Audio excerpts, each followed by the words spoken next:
اعوذ باللہ من الشیطان الرجیم بسم اللہ الرحمن الرحیم۔ درس نمبر 5 کو ہم تقریباً پڑھ چکے تھے اور آخری کچھ حصہ اس کا باقی رہتا تھا، جس کو انشاءاللہ اس جلسے میں تمام کر دیں گے اور انشاءاللہ پھر درس نمبر 6 کو بھی شروع کر لیں گے۔ صفحہ نمبر 32 پہ الکلمات الجدیدۃ، نئے کلمات، کچھ ایسے کلمات کہ جن کو شاید ہو سکتا ہے کہ آپ نے پہلے نہ پڑھا ہو۔ الرسول، رسول، اللہ کا بھیجا ہوا، اللہ کا پیغام لوگوں تک پہنچانے والا رسول۔ الکعبۃ، الکعبۃ یعنی خانہ کعبہ۔ الاسم، نام۔ الابن، بیٹا۔ العم، انکل یا چچا۔ الخالو، الخالو یعنی ماموں۔ الحقیبۃ، الحقیبۃ یعنی بستہ، بیگ۔ السیارۃ، گاڑی۔ الشارع، سڑک۔ مغلق، بند، جو چیز بند ہو۔ تحت، تحت یعنی نیچے۔ ہناک، وہاں۔ Al Muhandis, engineer. آخر میں فرماتے ہیں کہ ایک مثال لے کے آتے ہیں کہ جیسے سیارۃ المدرس یعنی مدرس کی گاڑی، اس میں سیارۃ مضاف ہے اور مدرس مضاف الیہ ہے، جو کہ آپ پڑھ چکے ہیں۔ درس نمبر 5 ختم ہوا، درس نمبر 6 کو آج شروع کریں گے۔ الدرس السادس، درس نمبر 6، ہذہ، یہ۔ دیکھیں پہلے آپ لوگوں نے ابتدائی درس میں ھذا کے متعلق پڑھا تھا کہ اگر نزدیک کوئی چیز نزدیک ہو، مذکر ہو اور مفرد ہو تو اس کو جب ہم اشارہ کرتے ہیں اس کی طرف تو ھذا کے ساتھ اشارہ کرتے ہیں۔ مذکر ہونا چاہیے۔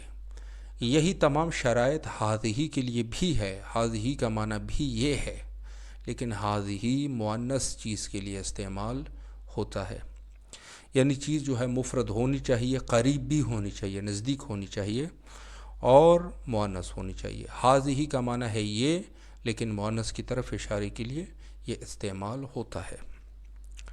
ھذا ابن حامد، یہ حامد کا بیٹا ہے۔ ابن حامد مضاف الیہ ہے۔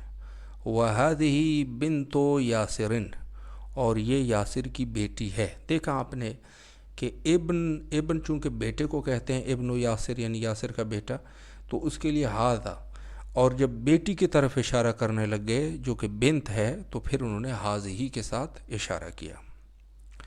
ابن حامد جالس، حامد کا بیٹا بیٹھا ہوا ہے، جالس یعنی بیٹھا ہوا۔ وبنت یاسر واقفۃ، اور یاسر کی بیٹی کھڑی ہے۔ دیکھیں واقف مذکر ہے، واقفۃ مؤنث ہے، چونکہ بنت کے لیے ہے یہ، بنت چونکہ مؤنث ہے تو خود واقفۃ جو ہے وہ بھی اسی کے نسبت سے اور اسی کے مطابق آئے گا۔ من ھذہ، یہ کون ہے، یعنی یہ لڑکی یا یہ عورت کون ہے۔ من کا معنی ہے کون، ھذہ یعنی یہ عورت یا لڑکی جو بھی مؤنث ہے۔ ھذہ بنت المہندس، یہ مہندس کی، ھذہ اخت المہندس، یہ مہندس کی بہن ہے۔ اخت کہتے ہیں بہن کو۔ اہی ایضا مہندسہ، کیا یہ بھی انجینئر ہے۔ مہندس مذکر ہے اس وجہ سے مہندس ہے۔ مہندسہ یعنی لیڈی انجینئر، یہ گول تاج کو تائے مدورہ کہتے ہیں، یہ مؤنث کے علامات میں سے ہے۔ ایضاً کا معنی ہوتا ہے بھی۔ اہیہ، کیا یہ ایضاً بھی مہندستن ڈاکٹر ہے، انجینئر ہے، لیڈی انجینئر ہے. تو جواب دیتے ہیں کہ لا ہی طبیبۃ، نہیں یہ ڈاکٹرنی ہے جس کو کہا جائے، لیڈی ڈاکٹر ہے. سیارۃ من ہذہ، یہ گاڑی کس کی ہے؟ دیکھیں سیارہ خود جو ہے مؤنث ہے، اسی وجہ سے ہذہ کا استعمال کر رہے ہیں، اور سیارہ عربی زبان میں چونکہ مؤنث ہے تو ہذہ کے ذریعے سے اس کی طرف اشارہ کیا جا رہا ہے. ہذہ سیارۃ المدیر، یہ مدیر کی گاڑی ہے. ما ہذہ، یہ کیا ہے؟ ہذہ مکوۃ، یہ استری ہے. بس آپ یہاں پر ایک علامت مؤنث کی پہچان لیں کہ مؤنث کے علامات میں سے جس اسم کے آخر میں تائے مدورہ یعنی گول تا ہو وہ جو ہے مؤنث ہوتا ہے. اگلی صفحے پر آ جائیں. لمن ہذہ، یہ کس کی ہے؟ دیکھیں لام جو ابتدا میں آیا ہوا ہے جو من کے اوپر ہے، اس کا معنی ہوتا ہے، یہ اس کو کہتے ہیں لام ملکیت، جس کو ہم کہتے ہیں نا کس کی ہے، تو اس میں جو ہے لام ملکیت یعنی کس کی ملک ہے، کس کا مال ہے یہ.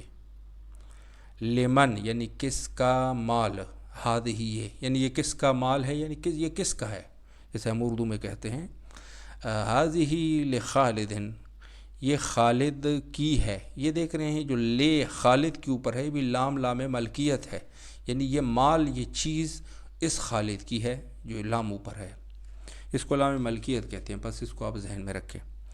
الدراجۃ انس ہذہ، کیا یہ سائیکل انس کی ہے؟ الدراجہ جو ہے یہ علی جو حمزہ ہے یہ حمزہ استفہامیہ ہے، یعنی کیا. دراجہ تو دراجہ کہتے ہیں سائیکل کو. کیا یہ سائیکل انس ایک لڑکے کا نام ہے، ہذہ یہ چونکہ دراجہ مؤنث ہے تو ہذہ بھی مؤنث ہے. الدراجہ تو انس ہذہ، کیا یہ انس کی سائیکل ہے؟ تو جواب آتا ہے کہ لا. ہذہ دراجۃ عمار، یہ عمار کی سائیکل ہے.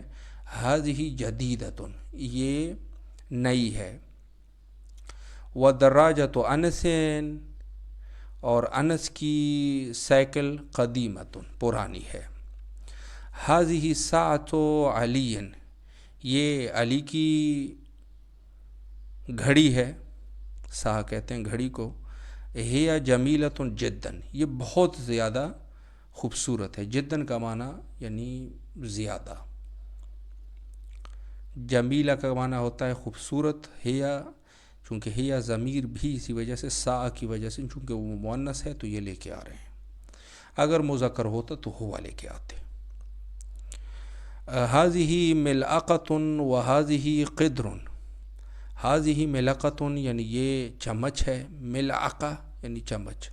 وہذہ قدر، قدر کہتے ہیں ہانڈی کو، یعنی وہ برتن جس میں کھانا پکاتے ہیں.